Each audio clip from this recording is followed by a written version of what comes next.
North American cities are immense. Canada and the United States have a combined population of over 360 million. People are everywhere, yet money is sparse. Why is that? Not only is money not easy to come by, but a smaller percentage has the ability to manage what they have. Owing money just seems to be a way of life for the Americas. As collectively, we have a $14 trillion debt. That amount is climbing even higher. Americans now have the highest revolving debt in U.S. history. New York Fed just released its latest report on household debt, showing that household debt levels overall, including credit cards, student loans, and mortgages, are at the highest levels since 2008. The world is spinning faster and faster in a downward spiral for those who get caught up in the trap of mismanagement of their money. The road out of debt seems like an endless task of one step forward with two steps back. Do we continue to stay on this hamster wheel going around and around with no incremental steps forward? It seems like an endless cycle that we as a culture have adopted and accepted as the norm. According to the World Health Organization, this type of acceptance can lead to health issues that are simply brought on by worry in a society. Anxiety disorders affect up to 40% of the population as per the Anxiety Association of America in the span of 20 years. Depression increased by nearly 50%. Close to 10% of the world's population is affected, and there are no signs of slowing down. So where does this leave us as a society? Which direction do we go? What do we do? And where do we start? Fortunately, there is hope, and there are small steps we can take to better our own situation. Every day is a new start, a dawn on the same quest. Think about it. You get up early, get ready, go to work, and do your best to accomplish things in the day. It's not the actual paper with dead notables on them that you care about. It's the power they represent and bring you. So the paper, as we know it, is just paper meant to be exchanged for goods and services. It doesn't care who owns it, so anyone can have it. What we must all do is decide what the word wealth means to us. Is it $1 million? Is it enough so you don't have to work ever again? Is it so your kids are taken care of in the future? Is it an emergency fund in the bank? Is it so you and your family can travel wherever you wish?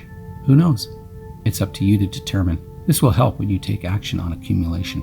Although wealth accumulation is straightforward to understand, the myriad of people you see on the internet promising riches in one form or another is a lot tougher and harder than anyone could imagine. Wealth doesn't happen overnight, and there are no get-rich-quick schemes that actually work. Not only that, getting, maintaining, and managing wealth is work in itself.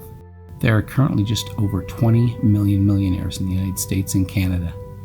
With those numbers incrementally getting larger by roughly 9% per annum, these people have amassed their wealth from various ventures, including investments, entrepreneurship, capital appreciation, compensation and employee stock options and profit sharing, also real estate investments, appreciation as asset sources. And here you are, on the outside, wanting to get in. I've spent a large part of my adult years studying money, those who have it, and the simplest ways to produce it. I have found that no matter what your age, it's never too late to better your financial situation. All it takes is a mindset and some discipline. Let's look at some key steps the wealthy have taken to better their result on the journey to financial freedom, typically not taught in higher education.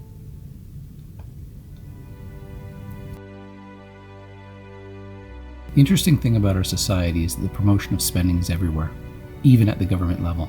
They encourage all people to spend to keep the economy moving. The trick to getting ahead financially is really watching the small day-to-day items that you spend money on without even thinking. Most people don't think this way because the masses don't operate like this. As a herd mentality, we get our paychecks and we spend them. In fact, we pre-spend everything in, everything out. The media knows this very well, as you can tell from the time merchants running ads on TV promoting the buying of goods. Valentine's Day, Father's Day, Mother's Day, Halloween, Christmas, and Thanksgiving. I am sure I've missed a few, but these are the key trigger holidays that say we must spend our hard-earned money. The government promotes spending to keep wheels of commerce turning and therefore a healthy society. The politicians make you believe they want to cut taxes to put money in people's pockets so as to promote more spending. It's a vicious cycle.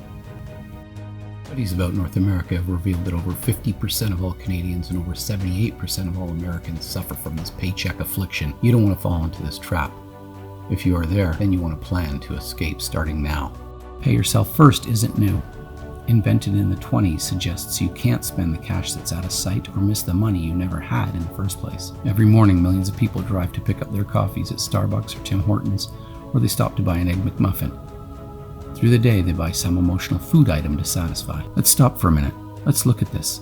Say we spend $5 a day on unnecessary items that are either consumed or tossed into a drawer, but we decided to save. Over a week, you would save $35. Over a month, you would have $150. Over 6 months, you would have $900. And within 1 year, you would have over $1,825 extra dollars. This money is otherwise spent on unnecessary consumption. There are several things you could do with this money. For example, you could take a nice vacation, buy a nice watch, throw an amazing party, or even lease a nice car. However, let's take a snapshot at the millionaire mentality in regards to this money. The money conscious take $5 and put it into account and invest it with a 10% annual return. I'm talking about this.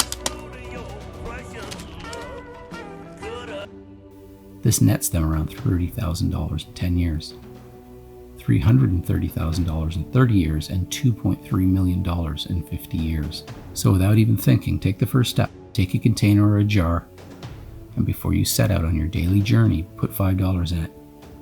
Can you do it? A better question to ask is, will you do it?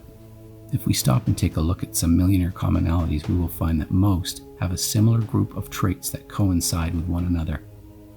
They not only have great dreams and ambitions, but they take action against them. They write down what they want to go after, starting with the small and building to their biggest dreams. By writing them down, they visualize them more clearly and consciously. Even if the dreams seem a far reach, they will go after them, and they are not afraid of anything if that dream is big enough. They have the understanding that there are many failures along the way, but view this as a learning process. A millionaire also quickly learns the value of time, so they seek people out to mentor. Find mentorship in the specific field that you're in. They seek others' opinions, insights, and knowledge on the topic of earning wealth.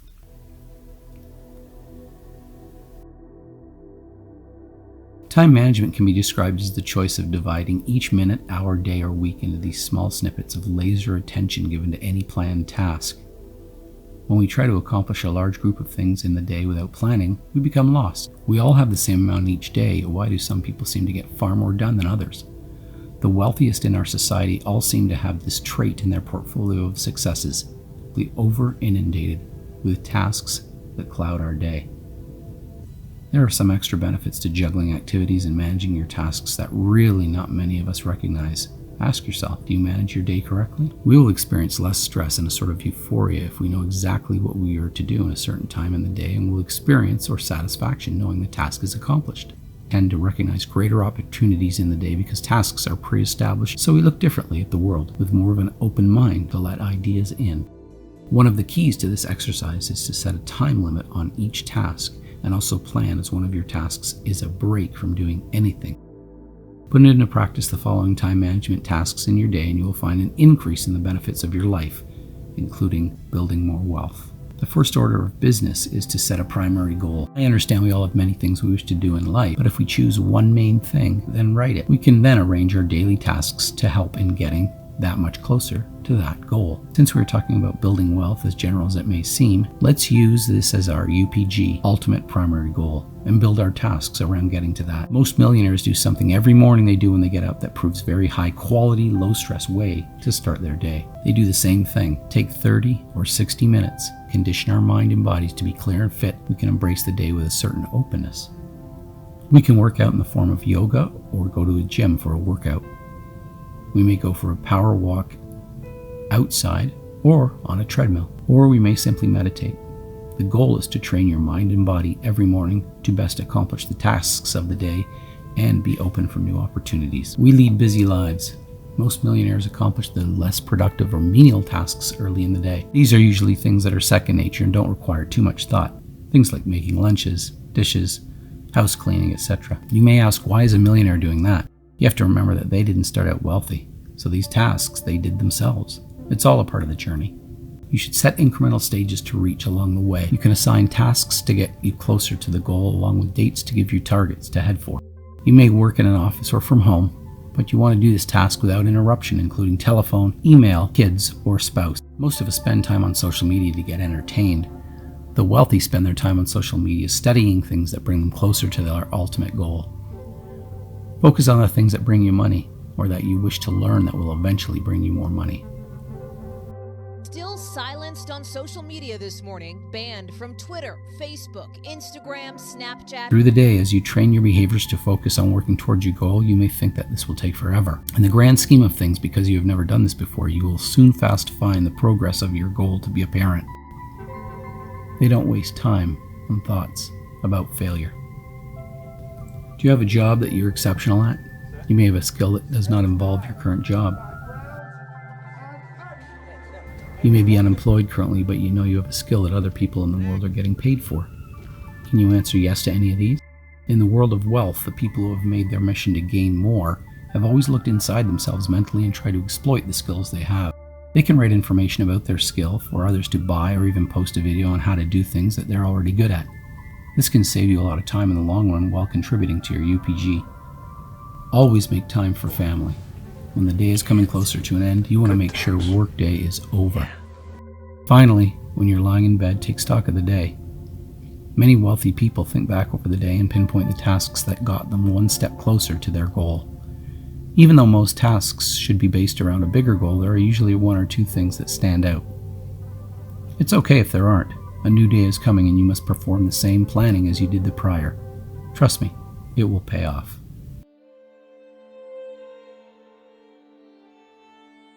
No one has ever invented anything new.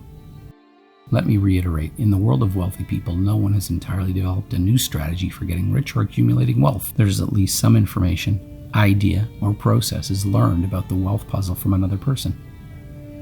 All the ideas I present here have been learned over a long period of time through trial and error, as well as through modeling other successful people. The wealthy didn't earn their rightful spot in the 1% club by doing things exactly the same as non-wealthy, but everyone can model what they did. Research shows that the wealthy spend a lot of their time planning, working, investing, and studying for personal growth, and less time sleeping to get their goals. And when it comes to investing, millionaires love controlling their own portfolios. While the non-wealthy may exhibit the behaviors above, the wealthy often exhibit them in a stronger brain level with more consistency. The wealthy typically do not spend more than they should on housing. Most of us think that we would enjoy moving into a bigger house or more exclusive neighborhood if we had an increase in money in our lives. The average cost of a millionaire's home was under $1 million. The wealthy save half of their income, then guide their own financial destiny by investing without unnecessary advice. They make a lot of money, and they also save a lot. They want for nothing, yet they don't budget either. This is for the simple reason that they have the discipline to save a large portion of what they bring in. In closing, I'd just like to reiterate the truth of the matter. That is, anyone, if they work at it, can obtain a much better position in life than where they are now. Define your goals and shoot for the stars. Thank you so much for watching, and stay tuned for more interesting education on life, finance, and the world.